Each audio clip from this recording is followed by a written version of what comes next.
La historia del proletariado de Inglaterra comenzó en la segunda mitad del siglo XVIII con la invención del motor de vapor y la maquinaria para fabricar algodón.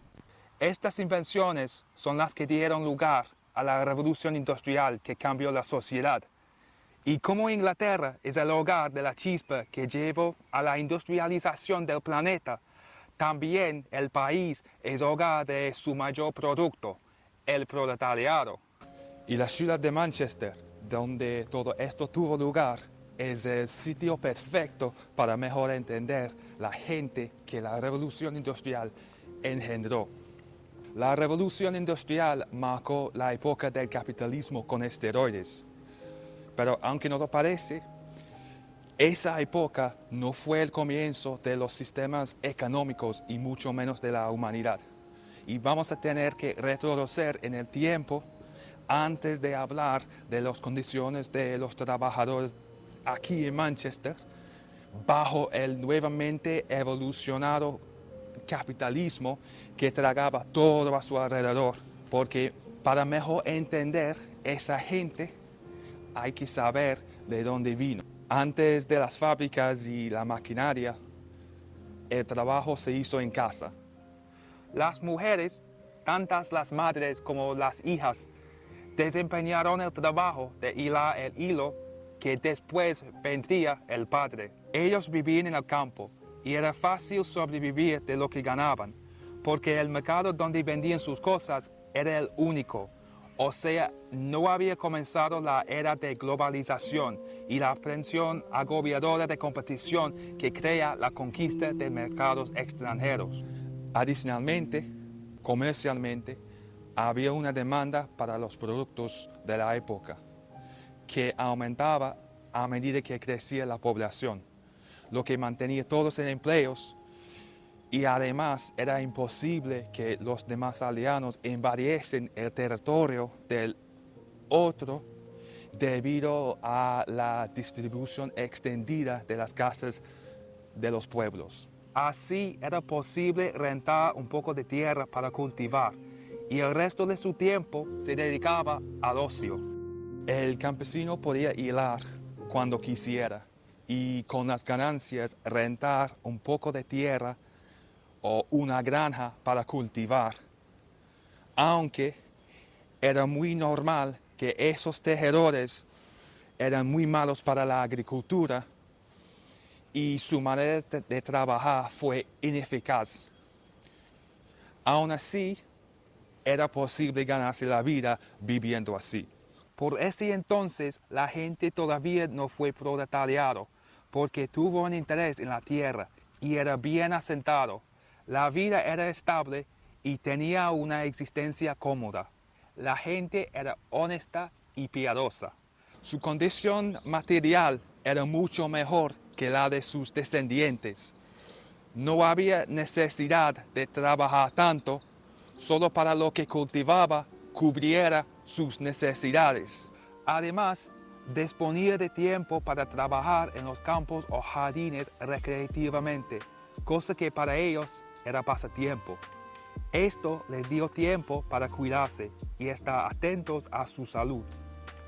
Y con toda la riqueza en el primer mundo hoy, eso es algo que no hemos sido capaces de replicar. Eso se nota con el asunto de obesidad y el síndrome de desgaste profesional.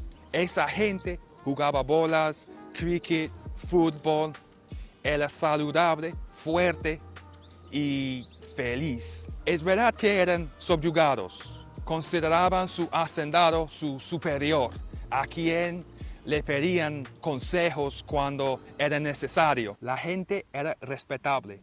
No había oportunidad de sucumbir a los vicios de las ciudades grandes, porque estando en el campo no era expuesto a los prostíbulos o casas de Ginebra, los cuales eran famosos lugares de libertinaje y criminalidad. Los niños estaban en casa todo el día y no tenían oportunidad de meterse en asuntos problemáticos. Eran muy obedientes y le tenían miedo a Dios. Y por el tiempo que eran solteros o solteras, o sea, no casados, el Padre reinaba sobre ellos. En esos días no se hablaba de la política, no sabían leer y mucho menos escribir. Y así era imposible conspirar o sentirse indignados porque nunca pensaban en lo que era bueno o malo para ellos. Vivían sin estimulación ninguna hasta que el comienzo de la revolución. Como lo puso Engels elocuentemente, estaban cómodos en su vegetación silenciosa, y si no fuera por la revolución industrial, no hubieran sumergido de esa existencia. Esa vida no era ideal. De hecho, esos campesinos eran subyugados a la aristocracia, quienes los consideraban nada más que seres mecánicos para trabajo, cuyo solo propósito era para servirlos. Según Engels, la revolución industrial ha llegado a su fin lógica por medio de hacer de los trabajadores máquinas, puro y simple.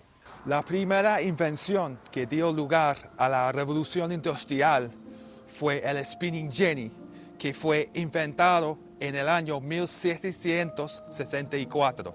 En vez de tener un solo uso como la rueca, el spinning jenny tenía hasta 18 e hizo posible que un solo hombre podía manejar a todos a la misma vez.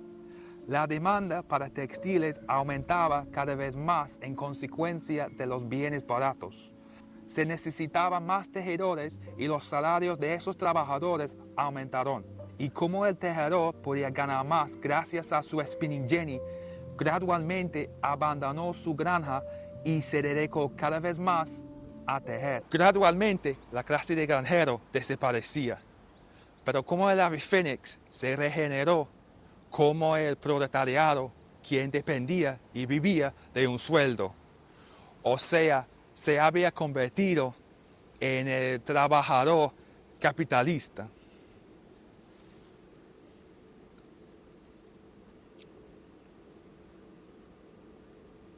Familias completas comenzaron a dedicarse al tejido, incluso los padres, quienes antes no lo hacían.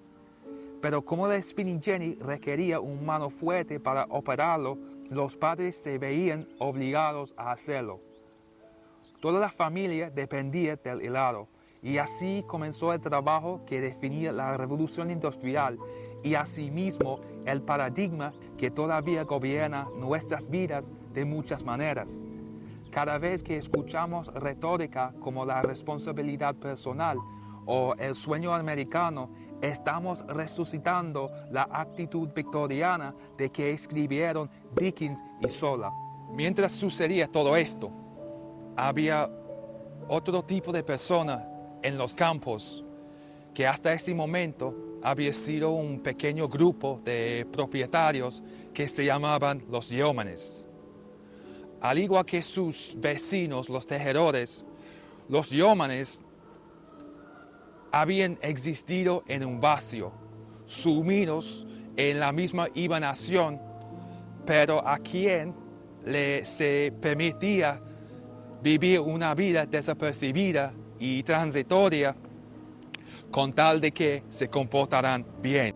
Cultivaban su tierra como lo habían hecho sus antepasados de manera anticuada e ineficiente y se oponían a todo tipo de cambio con obstinación.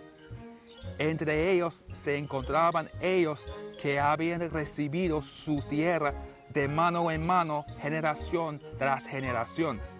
Aunque no fueran dueños de la tierra, lo habían heredado y la guardaban como si fueran. Cuando los yeomanes se emigraban desde los campos hasta las ciudades, muchas de sus granjas se quedaban abandonadas, con sus dueños entrando en bancarrota. Y justo como hoy, cuando hay una crisis, siempre hay alguien listo para aprovecharse de la misma.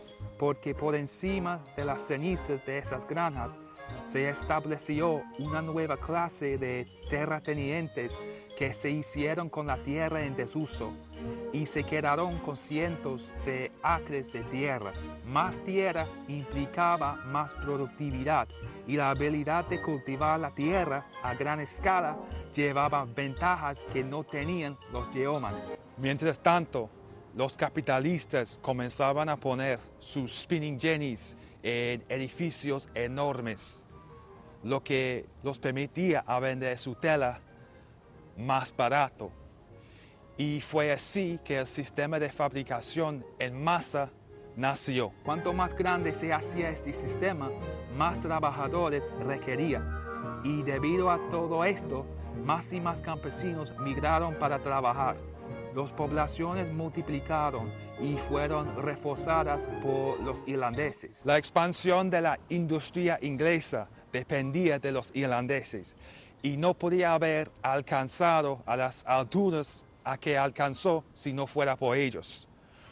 No habían oportunidades de trabajar en Irlanda y cuando llegaban noticias de Inglaterra que habían oportunidades de trabajar al otro lado del mar de Irlanda, más de 1 millón se encaminaba para Inglaterra para encontrar un trabajo. Se difundía por todas partes de Inglaterra y no hace falta decir que Manchester era uno de los destinos más populares.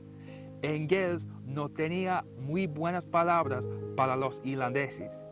Dijo que esta gente que creció sin civilización, acostumbrada en su juventud a todo tipo de privación, que es abrupta, borracha e imprudente, trae sus malas costumbres consigo para convivir con los ingleses que faltan la motivación de cultivar en ellos educación y moralidad.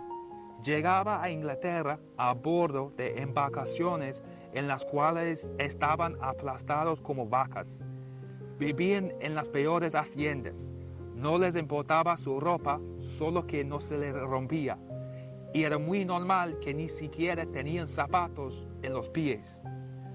Solo comían papas y nada más, literalmente. Lo que ganaba, gastaba en alcohol. Y las peores zonas de Manchester estaban repletos de los irlandeses. Los irlandeses vivían del mínimo absoluto, prescindían de las necesidades requeridas para vivir en la comodidad. Sus vecindarios eran sucios. Basura estaba tirada enfrente de sus casas que no cuidaban. Tan relajados sobre la suciedad estaban que incluso algunos dejaban su puerco dormir en su casa consigo, hasta que era suficientemente gordo como para venderlo. Las condiciones en que vivían eran escuálidas, y aunque Engels retrataba a los irlandeses como vagos, la realidad es que esas condiciones se debían al caos de haber dejado atrás todo lo que conocían y al cambio que volteó sus vidas en tan poco tiempo. No hace falta decir que el trastorno debía haber sido difícil. Pero ¿cómo eran las condiciones de esas personas desposeídas? En ciudades como Londres, Manchester y Leeds existían dos caras, una que mostraba indiferencia e egoísmo y la otra la pobreza. A la clase media no les importaban los pobres. Persistían en ignorar la situación horrorosa que ellos habían creado. En esa época se creían los representantes de la nación, con sus lujos como ropa de moda, tal como trajes para los hombres y vestidos para las mujeres, fabricadas de los mejores materiales. Asimismo, tuvieron joyas, muebles y comida como faisán, frutas exóticas como piña, mango y todo tipo de especies, además del té y el café. La clase media miraba hacia otro lado, se sentía avergonzada y les resultaba difícil reconocer ante el mundo la verdadera cara del país y por eso evitaban llamar la atención al sufrimiento. Ni siquiera se confesaría la realidad a sí mismos, porque si lo hicieran, tendrían que haber asumido la responsabilidad de lo que sucedía. No se podían mirar en el espejo, y por eso la técnica del avestruz fue desplegada. De todas las ciudades, la situación del trabajador aquí en Manchester fue el peor. En esa época fueron casi 400,000 habitantes en la ciudad, con la mayoría viviendo en el peor de los tiempos. El diseño urbano de la ciudad fue diseñado de forma rara, de tal manera que una persona podía vivir en ella por años sin tener que pisar los guetos de los trabajadores, un detalle conveniente para las conciencias de la clase de fabricación. Los distritos para los trabajadores estaban tan separados de las secciones reservadas para la clase media que nunca tenían que cruzar caminos. Aparte de la zona comercial en el corazón de la ciudad, todos los pueblos de Manchester constituían los cuadrantes para los trabajadores. La burguesía, como los llamaban Marx y Engels, vivían en las afueras de la ciudad, en villas con jardines bonitos, repletos de aire fresco. A diferencia a los trabajadores, quienes estaban respirando una niebla tóxica todos los días. Cada media hora, por esas casas pasaba un ómnibus que los llevaba directo al centro de la ciudad a través de un corredor limpio, casi a ciegas, como si estuvieran viajando por un túnel oscuro que les permitía no ver el sufrimiento. Mientras los pudientes disfrutaban de sus hermosas casas y la comodidad de sus carruajes y ómnibuses, los trabajadores vivían en condiciones insalubres e inhumanas. Las casas de los obreros estaban apiñadas en barrios industriales, sin ventilación ni luz natural. Las calles estaban atestadas de basura y excrementos, y los patios traseros estaban llenos de escombros y desperdicios. En estos barrios, las enfermedades se propagaban rápidamente y las personas morían a menudo a una edad temprana. La esperanza de vida era tan solo 37 años. Teniendo esta estadística en cuenta, si yo hubiera nacido en esa época, estaría a punto de morirme. Y ni siquiera he comenzado mi canal de YouTube. La vida era muy difícil y la mayoría de las personas trabajaban largas horas por poco dinero. La falta de higiene y la pobreza eran las principales causas de la mortalidad infantil.